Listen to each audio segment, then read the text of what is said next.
The title of this webinar is HVAC Filter Inspection, Installation, and Verification for the updated CDC COVID-19 guidelines.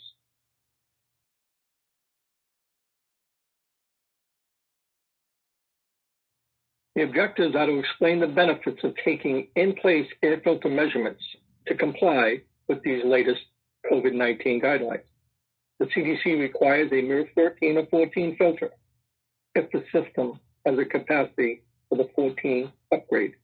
The goal here is to install filters to provide an airtight seal to make sure the fit will give you MERV 13 performance.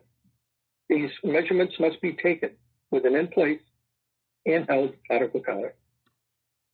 Today, with the pandemic raging worldwide, it is critical to ensure the MERV 13 filters guidelines established by the CDC that you are actually getting MERV 13 performance.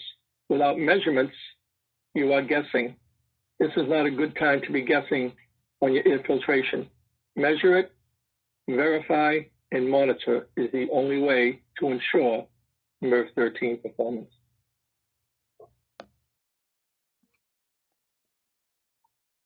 The webinar will be taking place on February 23rd. We look forward for your attendance and to answer any questions or concerns you may have. Thank you.